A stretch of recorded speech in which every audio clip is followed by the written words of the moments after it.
अगर आपने अभी तक हमारा चैनल सब्सक्राइब नहीं किया तो हक पाकिस्तान के चैनल को सब्सक्राइब कीजिए और बेल के आइकन को प्रेस कीजिए।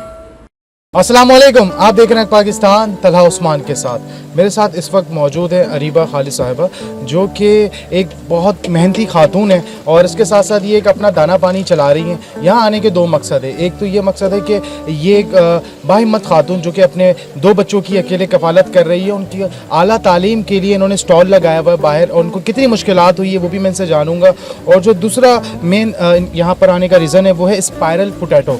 ये यहाँ पर इनका वर्ल्ड फेमस है। इनके हाथ में जो जायका है वो इतना लजीज है कि लोग दूर दूर से आ रहे हैं, और जिस जगह पर ये मौजूद है वैसे ही यहाँ पर पूरा कराची के यंगस्टर्स आते हैं और इनके जो स्पायरल पोटैटोज़ हैं वो खाकर इनकी बेहद तारीफ़ कर रहे हैं। और इसके अलावा इनके पास chicken samosa, vegetable roll, potato box patties, fries, cheese fries, ये सब मौजूद है। और कितनी मेहनत इन्होंने की है इस यहाँ तक इस मुकाम पर पहुँचने के लिए। ये इनका एक ख्वाब था कि इनका एक कार्ड हो जाए, और वो अल्लाह ताला ने इनकी दुआएँ कबूल की हैं। इन्होंने बड़े कर्जे लिए हैं, बड़ी मेहनत की है, जद्दोजहद की है कि ये कम अज़ कम अपना एक स्टॉल लगा लें, अपना एक कार्ड बना लें। जब ये इन्होंने स्टार्ट किया था, ये कहती हैं मेरे पास एक लाइट भी नहीं थी, और मैं किस तरह मैंने काम किया है, आइए इनसे जानते हैं इनकी कहानी इन्हीं की ज़ुबानी। अस्सलाम वालेकुम। वालेकुम अस्सलाम। मैम मुझे ये बताइएगा कि जब आपने स्टार्ट किया था तब आपके पास क्या नहीं था? मैंने स्टार्ट किया था, पहले तो मैंने एक स्टार्ट किया था, ठेला लगाता था लड़का, तो उसके साथ में जाती थी। मैं कहती थी थोड़ी प्रैक्टिस हो जाएगी, तो छुप छुप के बैठती थी, शर्म भी आती थी, ज़ाहिर है वो ठेला था, तो उसके साथ साथ जाती थी। फिर जब ये जगह देखी तो यहाँ पर आई, क्योंकि मैं भी एक प्रोफेशनल शेफ़ हूँ और डिप्लोमा सर्टिफिकेट कोर्सेज मैंने फूड एंड बेवरेजेस के किए हुए, और मैं 5 स्टार होटल में 6 मंथ्स की ट्रेनिंग की है बेकरी की, और एज अ शेफ़ मैंने हॉस्पिटल में काम किया है। वहाँ से मुझे एक छुट्टी करने पे निकाल दिया था। यहाँ मैंने टेबल से स्टार्ट लिया, चाय वाला एक यहाँ पर होता था, उसने मुझे एक प्लास्टिक की टेबल प्रोवाइड की, और मैं पहले, अभी तो पार्क में लाइट भी लग गई है, लाइट्स हैं यहाँ पर, पहले लाइट्स नहीं थी, मैं अंधेरे में बैठती थी, मगरिब होती थी, अंधेरा हो जाता था, सर्दियाँ थी, तो मैं कभी पॉपकॉर्न वाले को बोलती थी मेरे करीब आके इधर खड़े हो जाना टेबल के पास, ताकि थोड़ी सी रोशनी आ जाए तो लोग देखें कि भाई कुछ बिक रहा है, वरना अंधेरे में तो कुछ पता ही नहीं होता था टेबल लगी है कि बैठा वैसा। बस फिर वो काम करते करते फिर कोविड हुआ, मैं घर चली गई, पार्क बंद हो गया। फिर दोबारा यहाँ पर जब कोविड के बाद पार्क खुला, मैं यहाँ पर आई, तो मेरी एक वीडियो वायरल हुई, प्रेस वालों ने वो देखी, उनको लोगों ने टैग किया, हैशटैग किया। एक दिन में ही वो मेरे पास चलकर आ गए, कहने लगे कि आपको अगर हम स्टॉल प्रोवाइड कर दें तो आप और अच्छे तरीके से। मैंने कहा बिल्कुल, अगर आप कर देंगे तो मैं आपकी शुक्रगुजार होंगी। उन्होंने मुझे मेरे से कांटेक्ट में रहे, 2 दिन में ये मुझे स्टॉल ला कर दे दिया चिप्स का, इससे पहले जिस पे मैं चिप्स चला रही। फिर मेरा काम बढ़ा चिप्स का, तो मैंने हेल्पर रखा। वो करते करते उस वक्त भी मुझे एक मेरा समझे ख्वाब था कि मुझे फूड कार्ट होना चाहिए। जैसे फूड कार्ट चला था मुझे बहुत शौक था, तो मैं जस्तजू में लगी ही रही थी, और उस पर मैंने 8-9 माह काम किया। और फिर मैंने अब जो है समझे कर्ज लेके बीसियाँ डाल के, ये मैंने प्रॉपर अपनी मदद आप लिया है। अपनी मदद आप है, कोई आपने किसी ने आपको ये डोनेट नहीं किया, कुछ नहीं, आपने खुद ने बनाया और कर्जा लेके आपने ये बनाया? कर्जा लेके मैंने किया, जो इसका कर्ज में सालों लग जाएंगे जो उतारती रहूंगी, क्योंकि महीनों में तो मैं नहीं उतार सकती।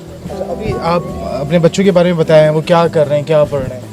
मेरे 2 बेटे हैं, मैं सिंगल मदर हूँ। मेरे दोनों बेटे, बेटा मेरा 6 में है और एक 8 में पढ़ रहा है। मैं दोनों को इंग्लिश मीडियम पढ़ा रही हूँ और उनको अच्छी तालीम दे रही हूँ, उन्हीं के लिए ये सब कुछ कर रही हूँ, क्योंकि मैंने घर चलाना होता है, राशन पानी है, बच्चों की किफ़ालत करनी है, सब कुछ मैं अकेले ही करती हूँ।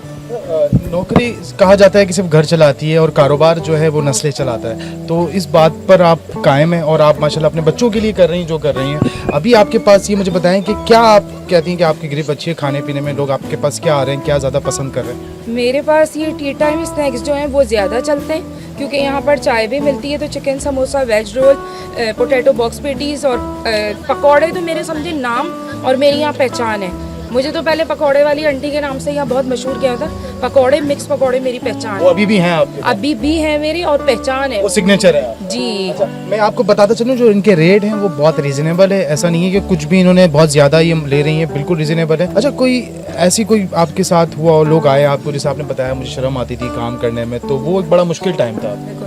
ज़ाहिर है, क्योंकि मैं टेबल पे भी बैठती थी, ठेले के साथ साथ भी जाती थी, हर तरह का मैंने टाइम गुजारा है। और सख्त से सख्त सर्दियों में आप यहाँ पे खड़ी हैं? सर्दियों में, बारिश में, सर्दी की बारिश तक में, गर्मी की बारिश में रेन कोट पहनती थी, काम करती थी, क्योंकि मेरा रोज़ का काम है। अब कारोबार करने वाले की तो नस्लें बैठ के खाती हैं, लेकिन यहाँ कारोबार ऐसा नहीं है कि बहुत ज़्यादा चलता हो।